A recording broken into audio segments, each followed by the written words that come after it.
allemaal. Ons gaan sommer lekker saam sing, al is ons so min. Ons begin met lied 200, vers 1, 2 en 3. Werk die ding? Kan julle hoor?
Lied 517, al 1, 2 en 3. Al 3 die verse.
5:8, eerste, tweede en die derde vers.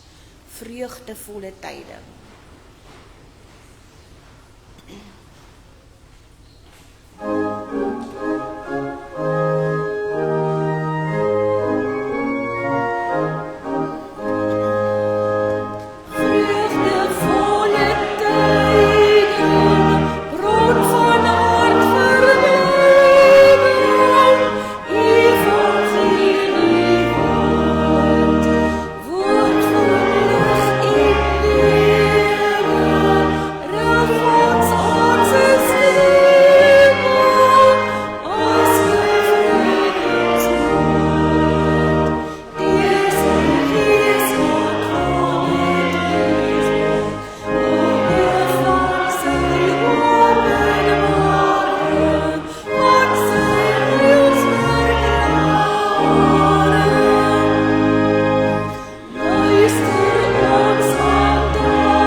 Sing Vonk 1, 2, 3, vers 1 en 4, Wees stil, en dit kom van die Engels Be Still My Soul uit Finlandia.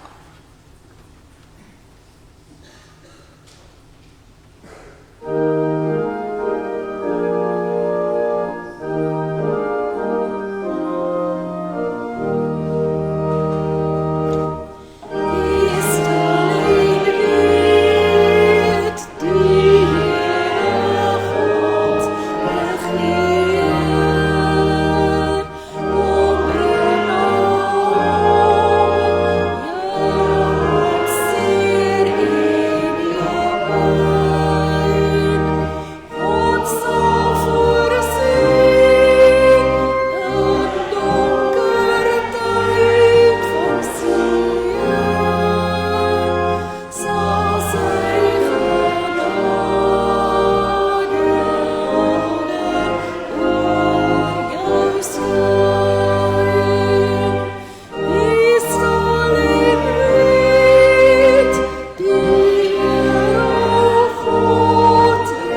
Goeiemôre. Lekker om julle te sien. Oom Dion, weet jy hoe die mense in die gemeente jou gesoek? Maar ek wil nou net bly om jou terug te sien van vakansie af. Ja, goed. Vriende, lekker om julle te sien. Ek hoop julle het julle afkondigings in julle hand, Westerlig. Die Bybelskool is aan die gang. Ons het 'n belangrike kalenderregstelling. Volgende Sondag DV is daar 'n paar van ons jong mense wat belydenis aflê. So kom ons ondersteun vir hulle. So die nagmaal wat op die kalender staan, asof dit volgende Sondag is, skuif 'n week aan na die 22ste Februarie toe, DV. So volgende Sondag het ons die belydenniskinders. Dan so ons bietjie na die binnekant toe blaai. Lekker om vir François en Ariane de Tooy welkom te heet van Florona af. So welkom julle. Ek hoop dit is vir julle lekker hier in die gemeente.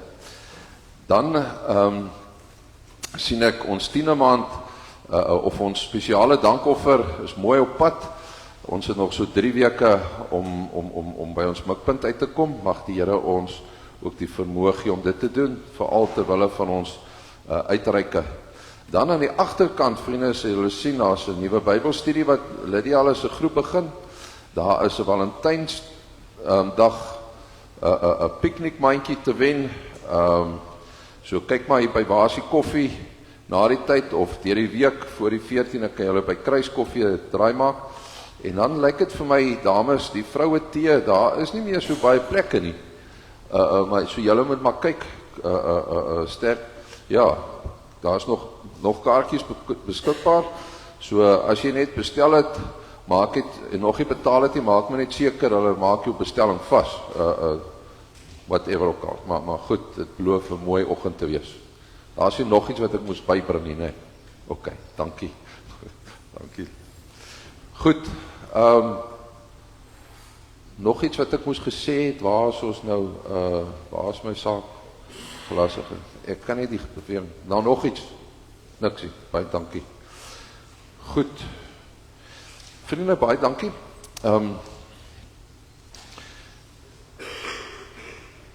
As ons die erediens begin, dan begin het gewoonlik met 'n aanvangswoord of 'n aanvangslied. In die ou dae, ons praat ook soms die Latynse woord daarvoor is votum. Dis maar 'n lied en dan daarna 'n paar woorde wat ons sê om te sê hoekom ons hier is. En wie se naam is ons hier? Om erkenning te gee aan die God wat ons aanbid. En ons gaan dit doen vanoggend in die woorde van lied 176. Ons gaan daarna 'n paar woorde vir mekaar sê ook. Maar lied 176 sê Halleluja, U is koning.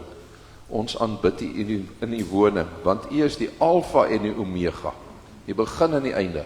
Daarom sing ons Halleluja. Ons doen dit so 2 keer na mekaar, né, Gertrude? En dan net soos wat ons sit, en dan volg hier iets.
Vriende, Christus het opgestaan.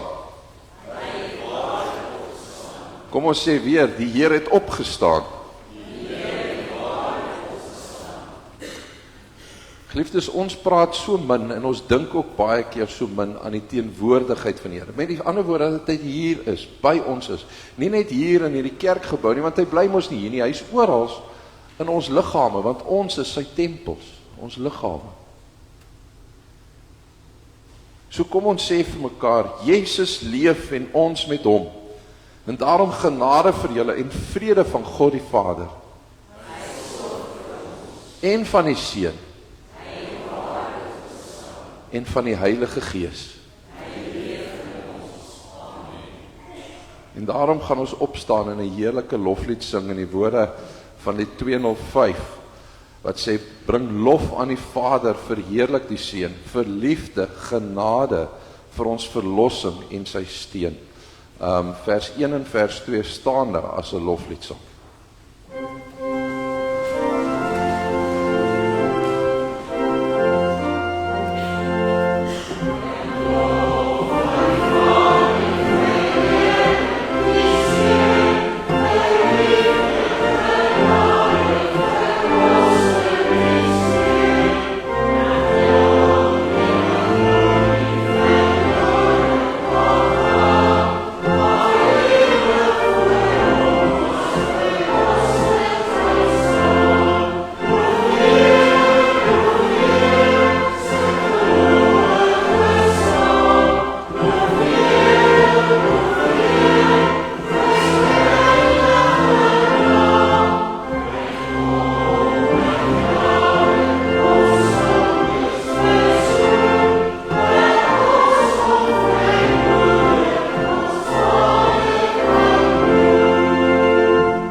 In 1 Johannes 4 vers 7 en 8 is die volgende woorde wat Johannes skryf. Geliefdes, ons moet mekaar lief hê, want liefde kom van God.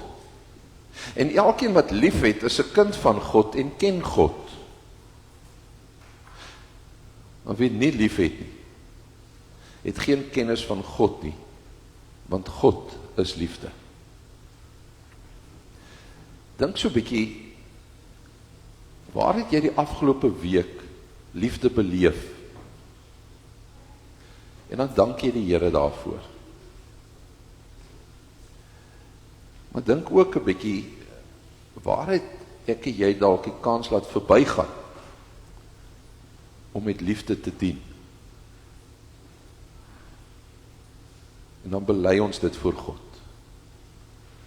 Soms so in die stilte, daar waar jy sit.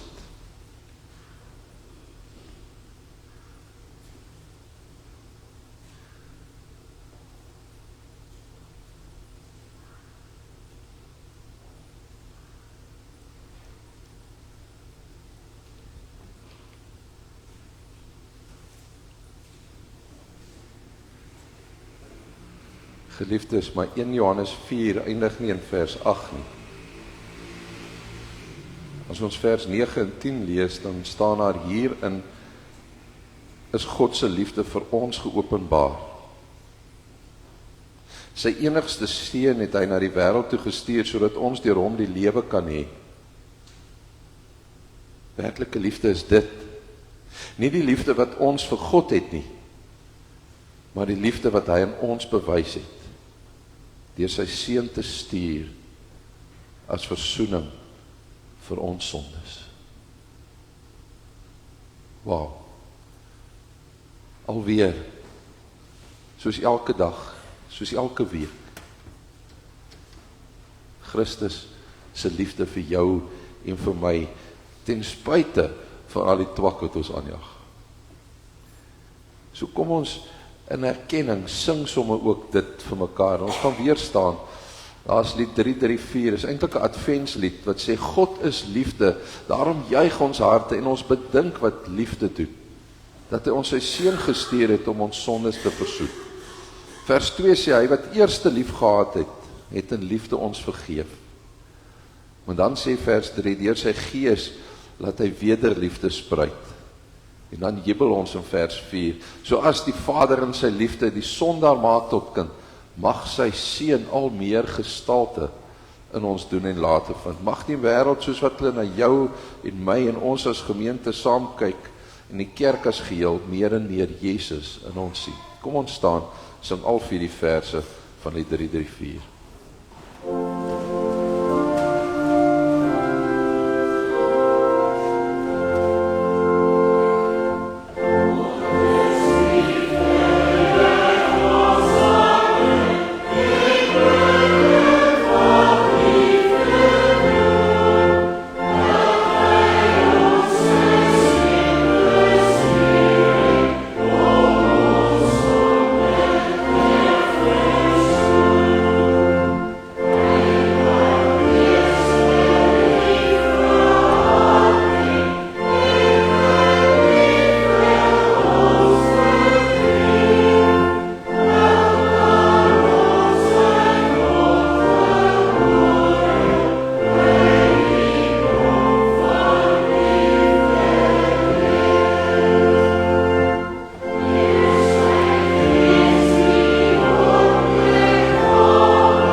As hy, julle weet mos nou wat dit beteken, ons kinders, julle kan asseblief Frank na vore kom.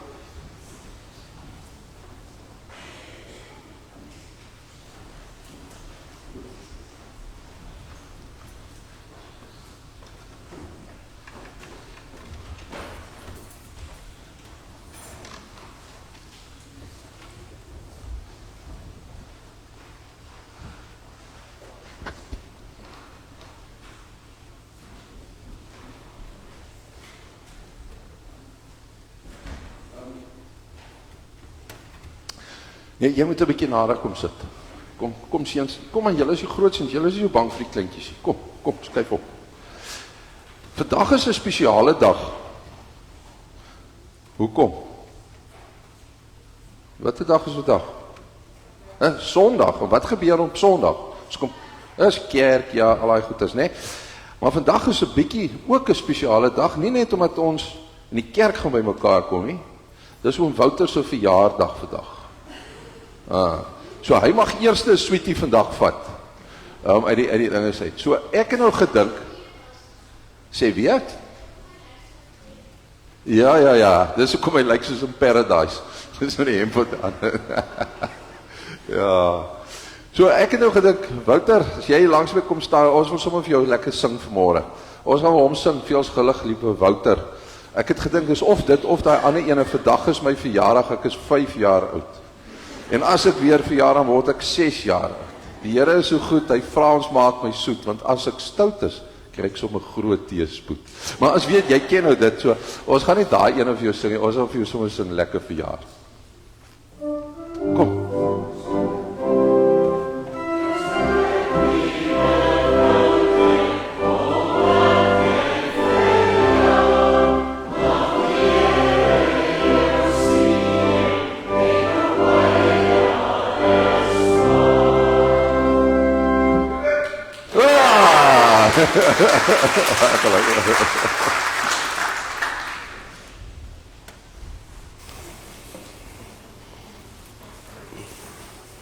Julle het my, hallo, toets, hallo.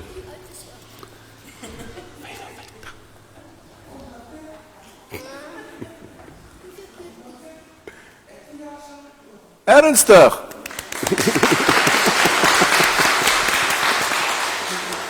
Julle het my bietjie omkant gevang.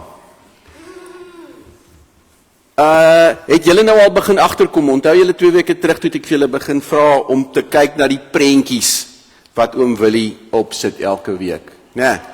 Maar nou, okay, hierdie prentjie is nou elke week op. Maar onthou julle wat het ons terwyl ons gesing het, was die prentjie so aan die een kant, ja?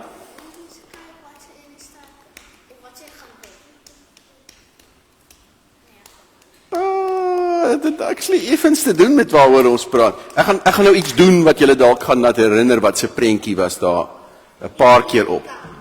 Ja, hy's elke week daar, maar vanoggend was daar 'n prentjie. Ek gaan nou iets doen. Kyk gou wat gaan ek doen dan. Kyk nou wat gaan ek doen? Kyk gou wat gaan ek doen.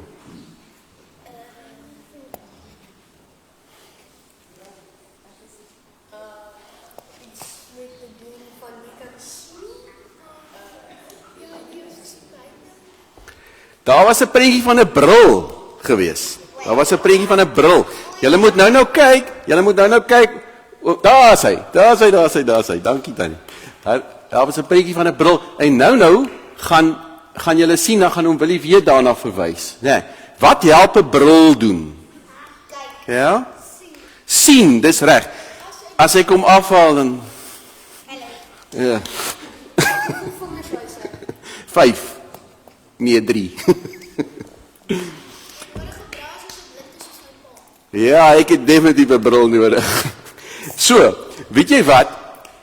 Deesdae hoor ek 'n mens kry selfs 'n bril wat kleurblind mense kan help kleur sien. Dit sal nou nogal vir my wow wees om nou eendag so 'n bril op te sit.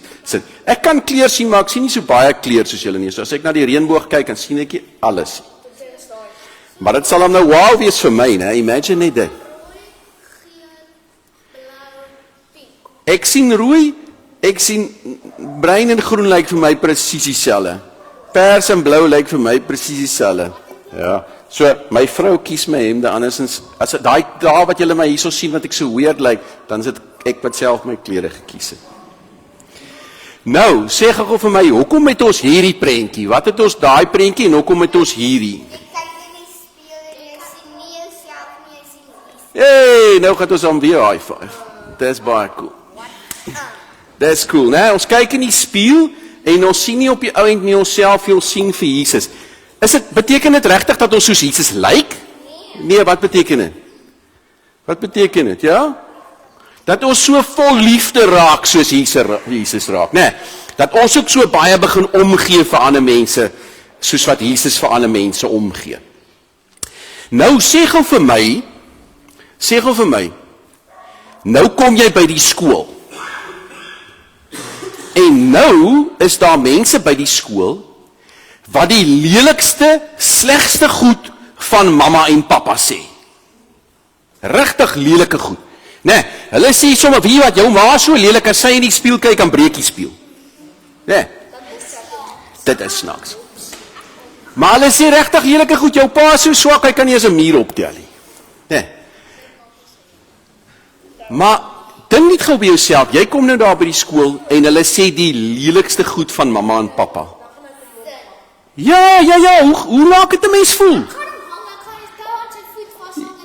Mens wil al goed aan hulle doen. Dink as hy slaan sommer klaar face. Nee, okay. Ja. Kom ons hoor wat sy sê, ja. Sy sê sy sal hom sommer gooi met iets. Nee. En al die Ek is bly, julle is nie kwaad vir my nie. Ek sien sy oor rek net so goed. Weet julle wat, maats? Weet julle wat? Kyk vir my. Weet julle wat? As daar nou een mens is, of twee mense is, wat ons nou regtig wil beskerm in hierdie lewe, is dit tog mamma en pappa, né? En as hulle lelike goed sê van hulle, dan raak ons sommer regtig kwaad daaroor. Nou het dit nou gebeur. Kom ons dink gou, nou in ons verbeelding, dit het nou gebeur. Nou kom jy by die huis. Nou die skool vir mamma en pappa gebel en gesê, jou kind het vandag so beklei by die huis. By die skool, wat gaan mamma en pappa sê? Hulle gaan nie bly wees daaroor nie, né? Ja, hulle gaan nie gelukkig wees nie. As ek langs iemand sit en ons sê, jy kom maar nog. Maar mamma en pappa gaan hom glad nie daarvan nou nie. As een oupie, wat ek so van kwaad is, ek voel dus op sy voete onderste boog hang en al die bloed as ons daar. Kyk gou vir my, né? Nou kom jy by die huis, nou sê mamma en pappa vir jou, joh, dit is dan nou glad nie mooi nie. Maar nou probeer jy jouself verdedig, want jy wil nie moeilikheid kom nie, dan sê jy, maar mamma, pappa, ek het dit gedoen om julle te beskerm. Dan sê mamma en pappa, maar dis fantasties man, volgende keer moet jy hom sommer harder slaan. Is dit wat mamma en pappa gaan sê? Nee, glad nie, hulle gaan nie daarvan hou nie. Nou maats, weet julle wat? Ek weet nie, ons koppe werk partykeer so verkeerd om. As mamma en pappa gaan vies wees omdat ons beklei het, omdat ons hulle probeer beskerm het, hoekom dink ons dan ons moet beklei om God te beskerm? As mense lelike goed en verkeerde goed oor God sê, en hulle sê lelike goed, dan raak ons ook kwaad. En dan dink ons by onsself, nee, nou is dit reg, nou mag ons beklei. Dis nog dieselfde ding. Ons weet dit tog. Ons is mos nie bekleiers nie. Kyk hierso, ek gaan vir julle ietsie lees. Kyk hierso, 1 Korintiërs 2.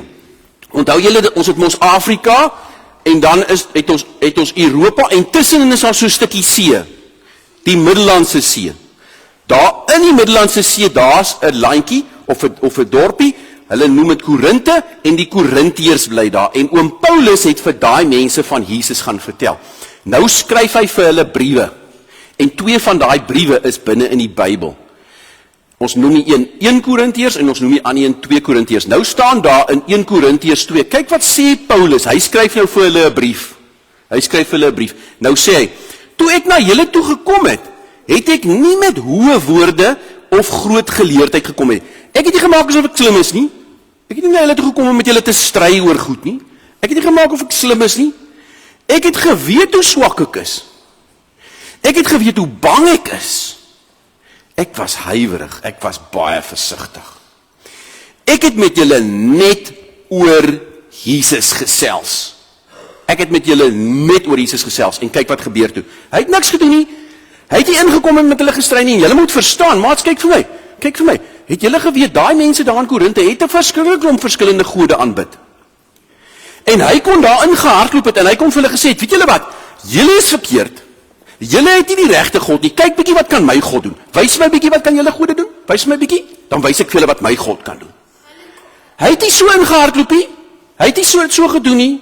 Hy het nie met hulle gestry en gemaak asof hy beter is hulle en of hy beter weet as hulle nie. Hy sê hierso, ek het geweet ek is swak. Ek was bang. Ek was huiwerig, ek was baie versigtig. Ek het besluit om net met hulle oor Jesus te gesels. En weet julle wat gebeur toe? Hy het nie hard probeer nie. Hy het nie probeer om hulle te oortuig nie. Hy het nie met hulle gestry nie. Hy het net met hulle oor Jesus gesels en kyk wat gebeur toe. Toe sê hy: "En God se Gees het julle oortuig dat ek die waarheid praat." Maats, ons het nooit nodig om te beklei wanneer dit by Jesus kom nie. Ons oortuig mense met ons liefde. Ons vertel hulle van Jesus, ons vertel hulle van ons vriendskap met Jesus, ons vertel vir hulle wat Jesus vir ons beteken, en dan sal God se Gees die regte ding doen. Sien, nou kom ons by die bril. God kyk heeltemal anders oor die wêreld. Ek en jy dink, wanneer ons God verdedig, en wanneer ons beklei, gaan ons iets bereik in die lewe. Maar God kyk nie so nie. God kyk deur 'n ander bril, hy sien die wêreld anders en hy sien en hy weet, as ek mense met my liefde oorrompel, wanneer ek altyd net liefde wys, selfs al maak hulle my seer, selfs al maak hulle my God sleg, en ek bly net liefde wys, dan begin mense verander. Dis hoe God se koninkryk werk. Jy wil nog een vraag hier, dan moet ons aangaan, want oom Willie gaan nie meer tyd hê vir preekie. In die begin sal mense gewoonlik dit doen met hy gaan nie wil. As hy daar inbreek, ek hoor jou. Kom bid saam met my, want ons weet, dis nie so maklik nie.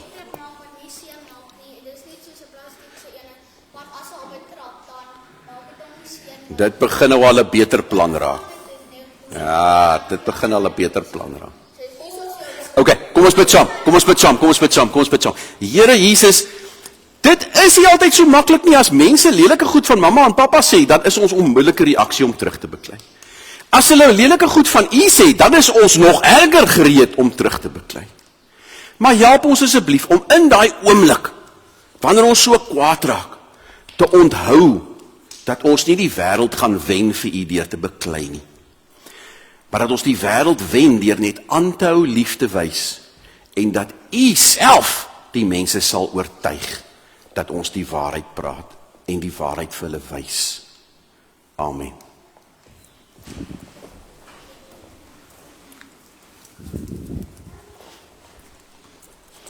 Julle moet van nou af kyk, né? Elke slag as julle kom, dan kyk julle vir daai prentjie, want ek gaan vir julle elke slag begin vra, wat se prentjie het oom Willie op? Lag het ons wat hier na daai prentjies, oor daai prentjies dink. As hy, dankie oom Wouter, dankie julle. En terwyl hulle na hulle plekke toe gaan, ooms en tannies, gaan julle blaai na 1 Korintiërs 2 toe asseblief. 1 Korintiërs 2.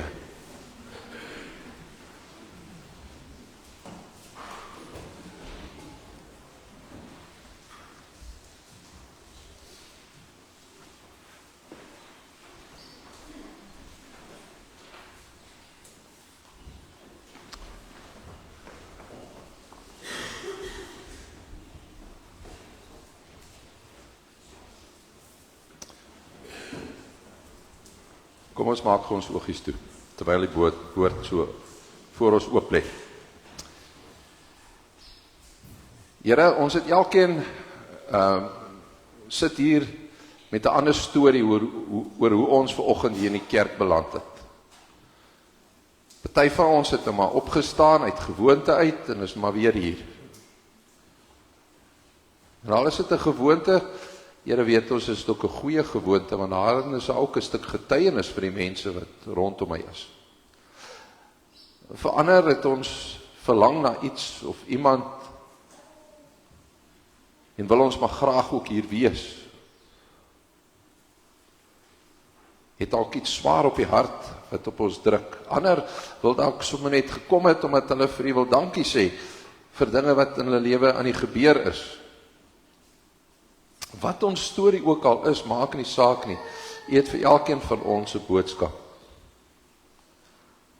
En mag, wanneer ons u woord nou leer, en ons dit lees teen die agtergrond van wat Wouter en die kinders ook so pas gesê het, maar ook van die liedere wat ons gesing het, en ons daarna 'n stukkie prediking ook gaan kry, mag ons u woorde hoor. Nie Wouter en Willie se woorde nie, maar u woorde, Here, wat u vir ons wil sê. Vir elkeen van ons in die persoon, maar ook vir ons as 'n gemeente. En gee ons dan asseblief die krag en die genade om dan daarvolgens te gaan lewe as ons hier uitstap in 'n wêreld wat u so nodig het. Dankie dat ons op u teenwoordigheid kan staat maak.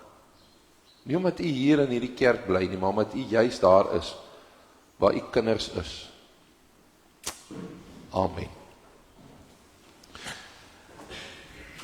Ons is nog steeds in die begin van 1 Korintiërs, Paulus wat met danksegging aan 'n gemeente wat verdeeld is skryf, en dan sê hy hier in hoofstuk 2 vers 1, wat my betref broers, en wil ek graag byvoeg susters, toe ek na julle toe gekom het om die geheimenisvolle waarheid van God aan julle te verkondig, het ek nie met hoë woorde of groot geleerdheid gekom nie. Ek het my voorgenem om met julle oor niks anders te praat nie as oor Jesus as die Christus en wel oor hom as die gekruisigde. Bewus van my swakheid en met groot angs en huiwerigheid het ek na julle toe gekom. Die boodskap wat ek verkondig het julle oortuig, nie deur die geleerdheid en welsprekendheid nie, maar deur die kragtige werking van die Gees. Dus is julle geloof nie op die wysheid van mense gegrond nie, maar op die krag van God. Tog is wat ons verkondig wysheid, maar net vir die wat daarvoor ryp is, en dan 'n wysheid wat nie van hierdie wêreld is of van die heersers van hierdie wêreld nie. Hulle is buitendien aan die ondergaan. Wat ons verkondig is die wysheid van God, die verborgde waarheid wat bedek was en wat God van ewigheid af vir ons voorbestem het, tot ons ewige heerlikheid. Nie een van die heersers van hierdie wêreld het hierdie wysheid geken nie. As hulle dit geken het, sou hulle nie die Here van die heerlikheid gekruisig het nie. Maar soos daar geskrywe staan, wat die oog nie sien of gesien en die oor nie gehoor het nie en wat in die hart van 'n mens nie opgekom het nie, dit het God gereed gemaak vir die wat hom liefhet. Aan ons dan het God dit deur die Gees bekend gemaak, want die Gees deursoek alle dinge, ook die diepste geheimenisse van God. Watter mens ken die verborgde dinge van 'n mens, behalwe die Gees van die mens wat in hom is? So ook ken niemand die verborgde dinge van God nie, behalwe die Gees van God. Die Gees wat ons ontvang het, is nie die gees van die wêreld nie, maar die Gees wat van God kom, en daardeur weet ons wat God ons uit genade geskenk het. Dit verkondig ons ook, nie met geleerde woorde wat die menslike wysheid ons leer nie, maar met die woorde wat die Gees ons leer. So verklaar ons geestelike dinge aan mense wat die Gees het. Die mens wat nie die Gees van God het nie, aanvaar nie die dinge van die Gees van God nie. Vir hom is dit onsin. Hy kan dit ook nie verstaan nie, omdat dit geestelik beoordeel moet word.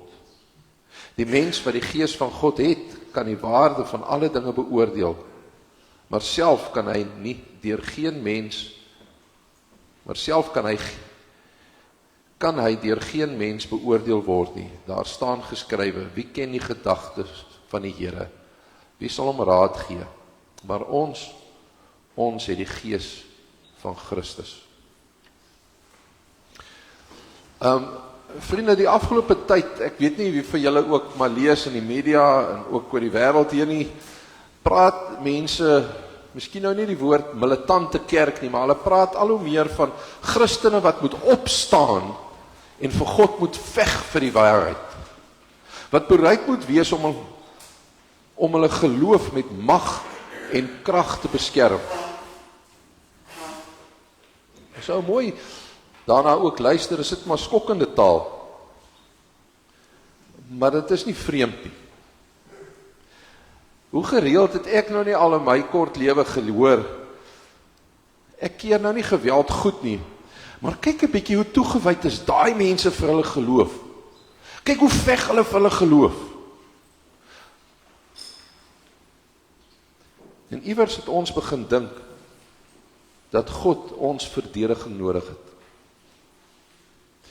Dat Jesus beskerming nodig het.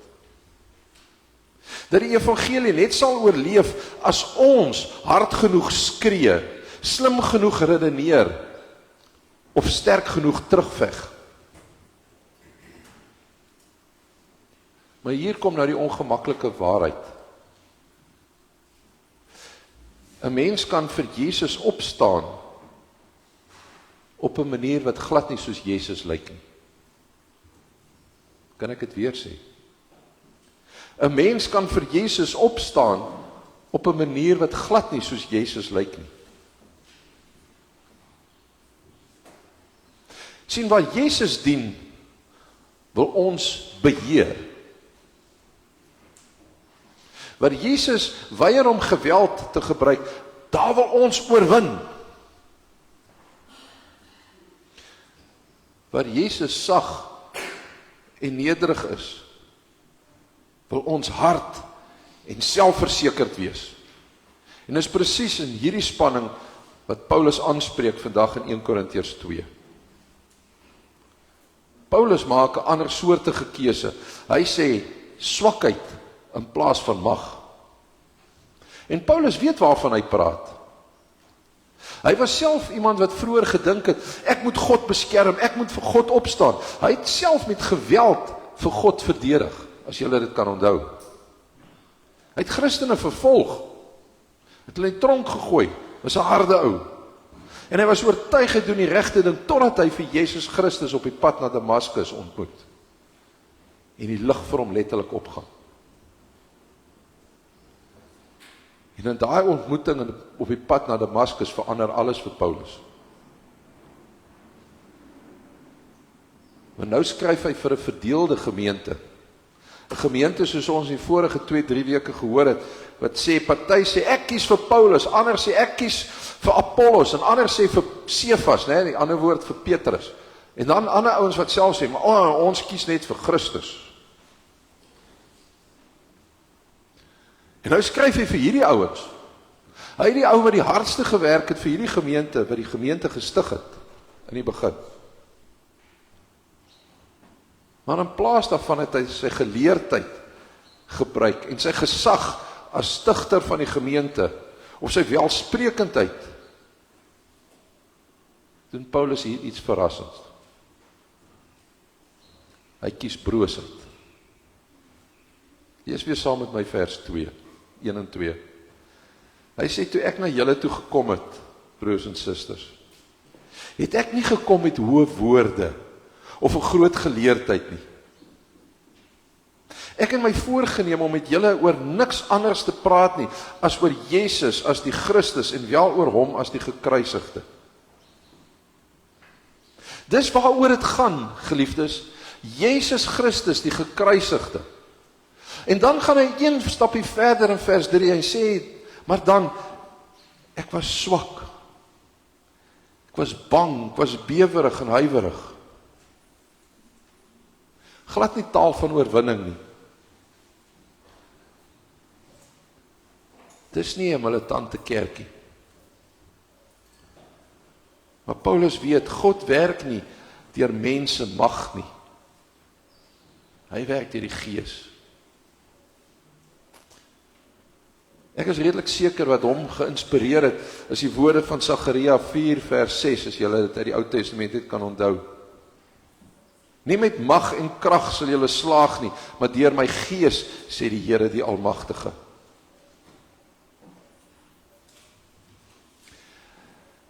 Vriende, as ek en jy praat oor Jesus die gekruisigde, dan klink dit vir ons mooi. Dit klink vir ons, jy weet, soos genade, dit klink troosvol, dit klink vir ons bekend, Jesus die gekruisigde. Maar in Paulus se tyd was dit 'n skandalige taal, dit was 'n groot skandaal. Jesus is gekruisig. Hy het gehang daar, totdat hy dood is, saam met 'n klomp misdadigers.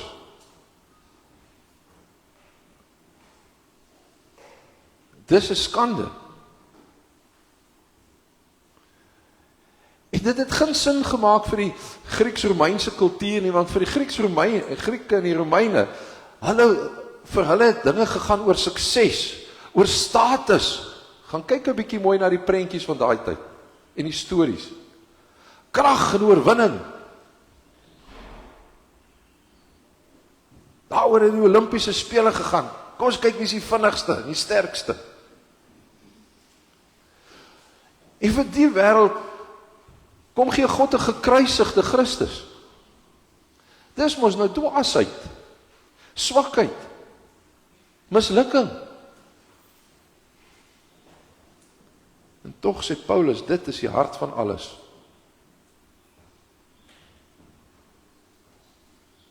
Jesus die gekruisigde. Vriende, dit gaan nie net oor wat ons glo nie, dit gaan oor hoe ons kyk. Dis soos wanneer jou my oë getoets word. As jy moet so daar sit en jou ken so op daai ding van die ou sit. En hy gooi so klomp goed voor jou, dan is alles vaag, jy weet, jy moet jou oë vryf, amper soos wat hy nou sonder die bril doen. En dan weet jy nie lekker wat gaan nie, en dan gooi hy sulke lensies voor jou, en dan skielik, dan kan jy sien. Skielik is alles helder. Vir Paulus is die kruis daardie lens. Jesus Christus, die gekruisigde, is die lens wat deur ons alles sien. Dis hoe ons God en sy liefde sien. Dis hoe ons onsself moet sien. Dis hoe ons na ander mense kyk. Dis hoe ons na mag en sukses en lyding en hoop kyk. En in hierdie lens word alles eintlik omgekeer. Kyk, want die van julle wat moet sou weet, dis moet sou eintlik wat die lens van ons oë moet dit doen, hy dop het om.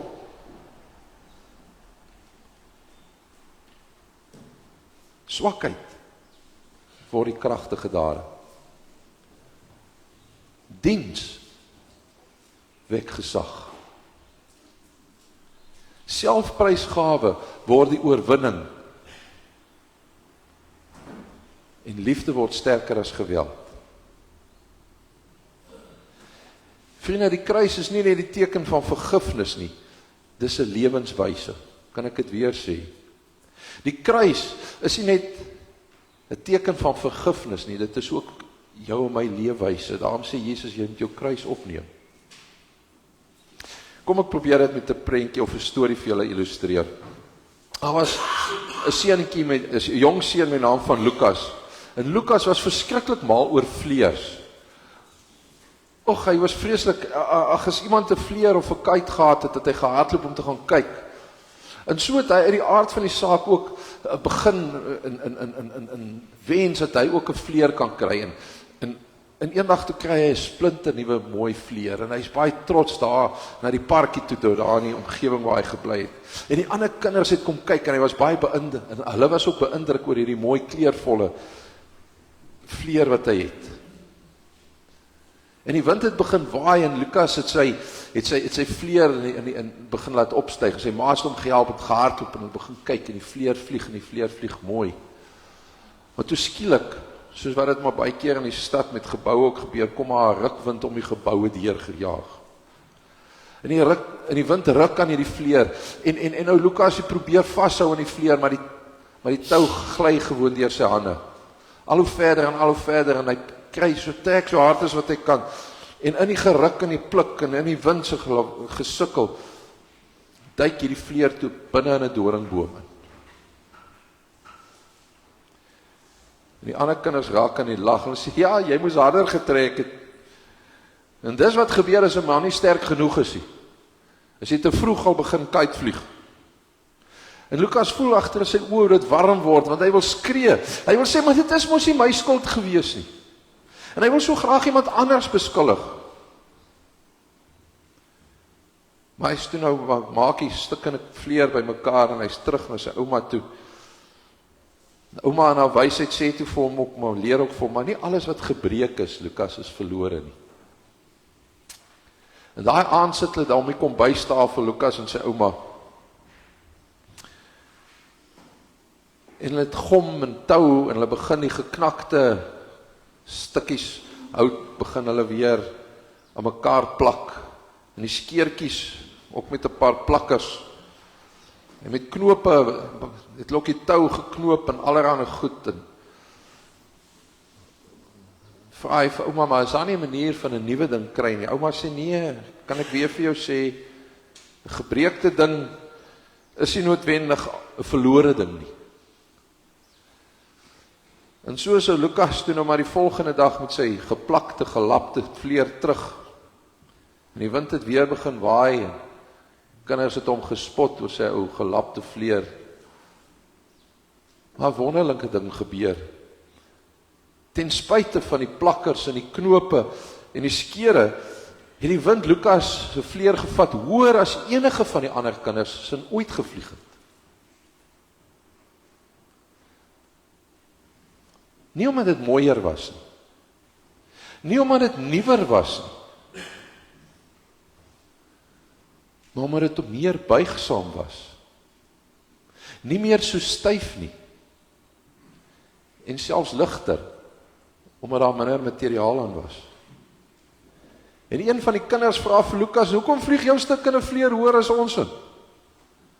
En al wat Lukas kon dink om te sê was, ek dink dis omdat dit nie meer probeer wys hoe sterk dit is nie.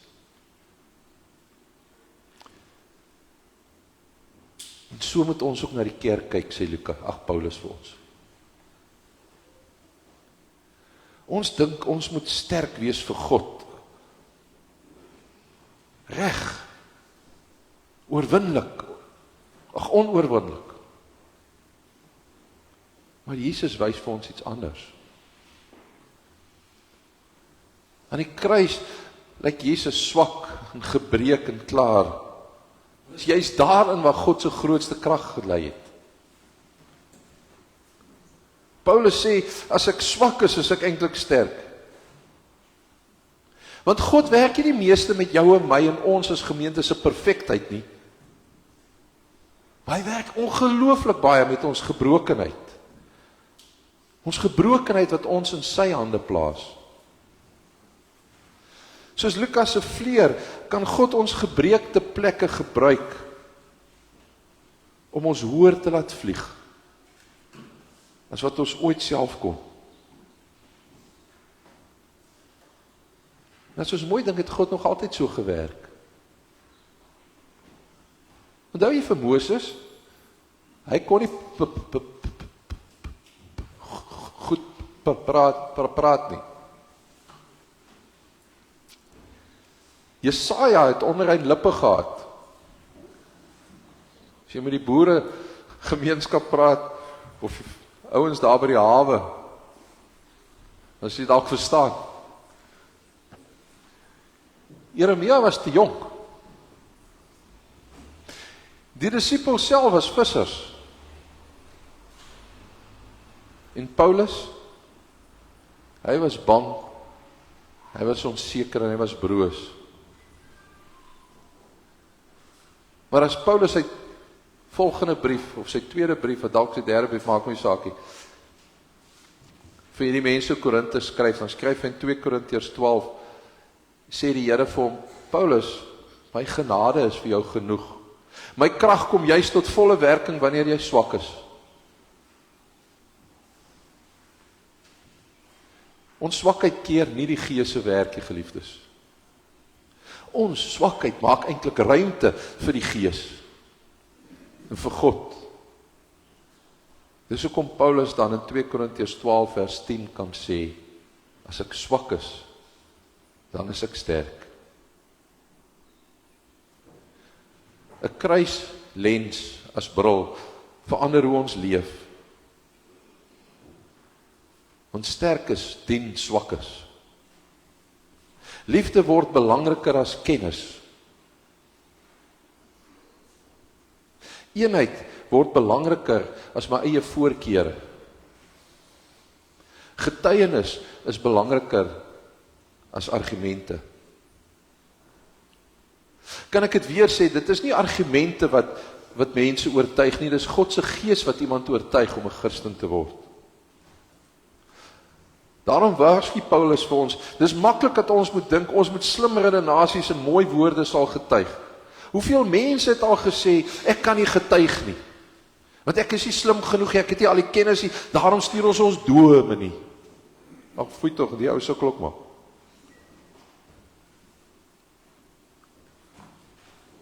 Maar geloof, wat op menslike wysheid gebou is, bly aards en broos. Ware geloof word geopenbaar, vriende. Dis die werk van die Gees. En dis hoekom Paulus, wat voorheen so sterk probeer wees het, eenvoudig net bly by die getuienis van Jesus Christus. Alles wat hy doen, probeer hy net na Jesus wys. En dan vertrou hy God vir die uitwerking daarvan.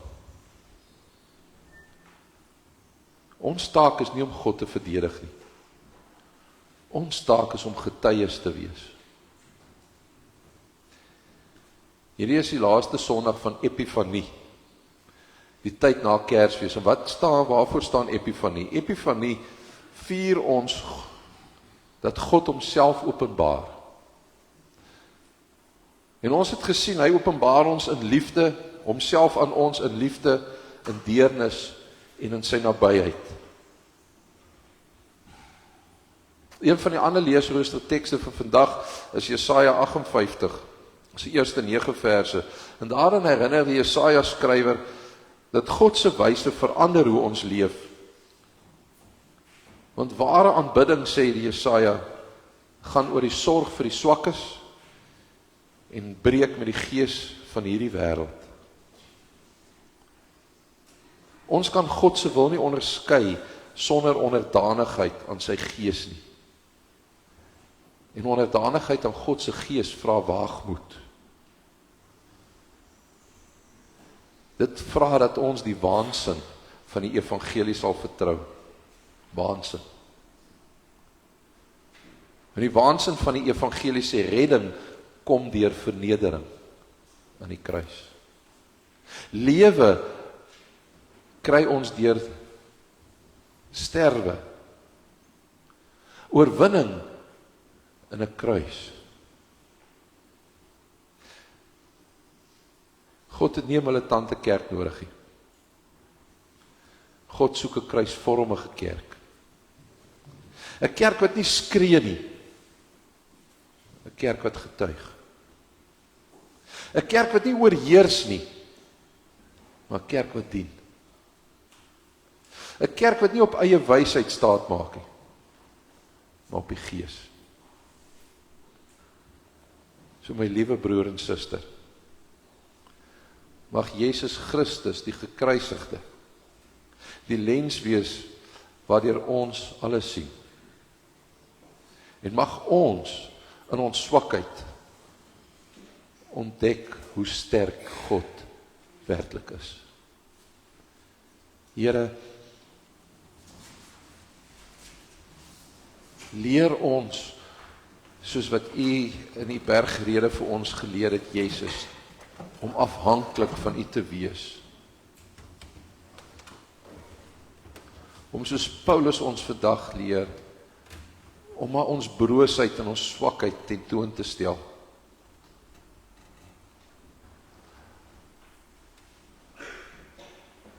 Dat ons sal leer, dit is nie ek en ons wat iemand gaan oortuig nie. Oortuiging is U Gees se werk.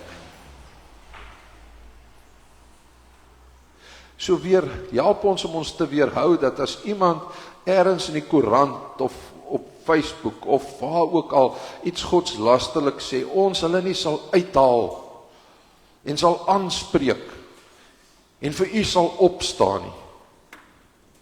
En hulle sal verguis nie. Maar leer ons om juist daar te gaan liefde leef. So moeilik soos wat dit is.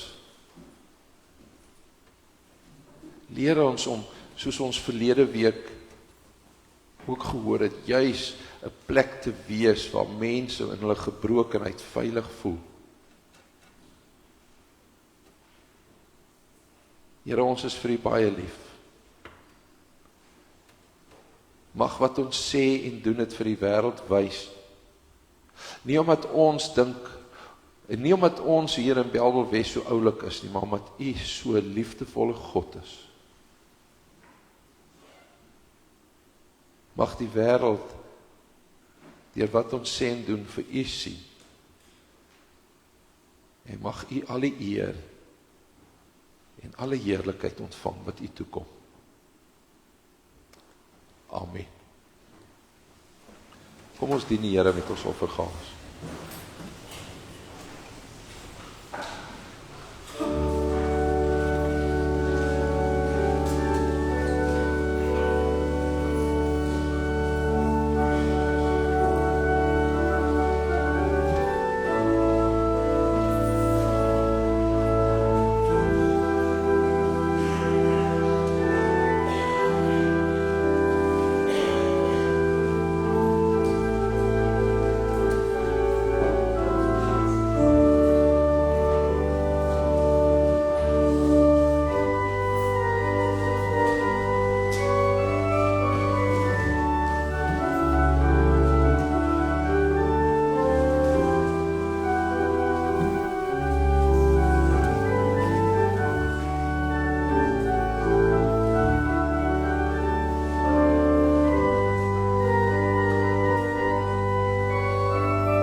Gertrude, baie dankie. Ons moes amper eintlik nou net die woorde kon wys, net kon sit en kyk ook net na die woorde terwyl jy dit so mooi speel. Ons gaan spesifiek ook hierdie lied ook nou sing wat sy vir ons so mooi verwerk het, lied 284, laat Heer u vrede deur my vloei, waar haat is, laat ek daar u liefde bring.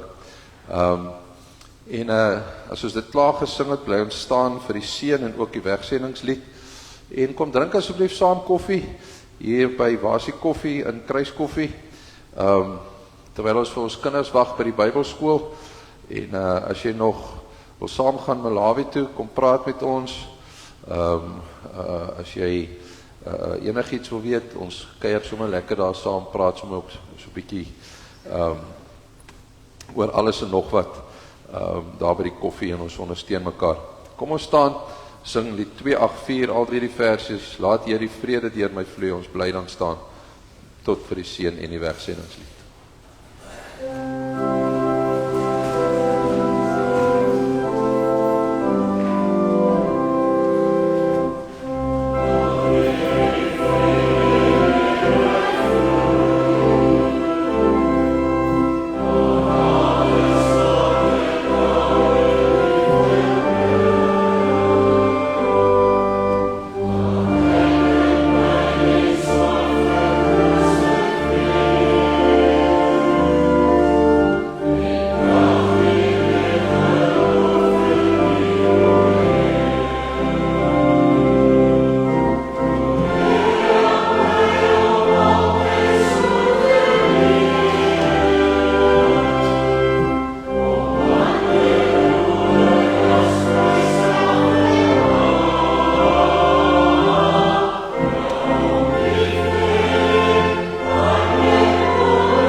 Vriende, as ons hier moet uitstap in ons swakheid, dan is dit die Here wat sy hand op jou skouer kom sit en vir jou die belofte in die seën van Numeri 6 gee, as hy sê, ek die Here jou God sal jou seën en jou beskerm.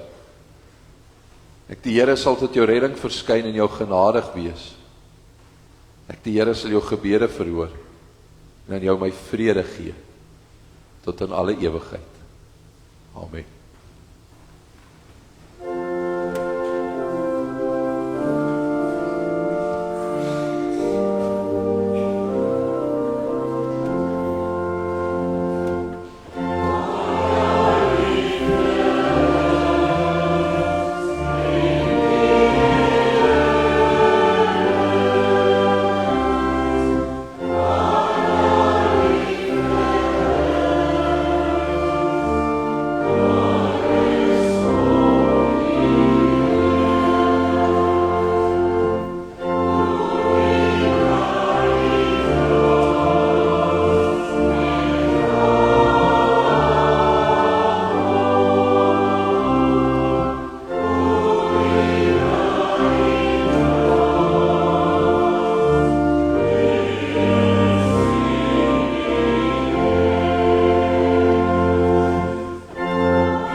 Ekskuus Gertrude. Ek moet net gou, sien maar net daar. Ek kon net hê julle moet mekaar herinner soos julle uitstap van die puddingverkope. Ek is nou diep in die moeilikheid by die vrouens. Maar julle kan gaan pudding koop. Sorry, Gert.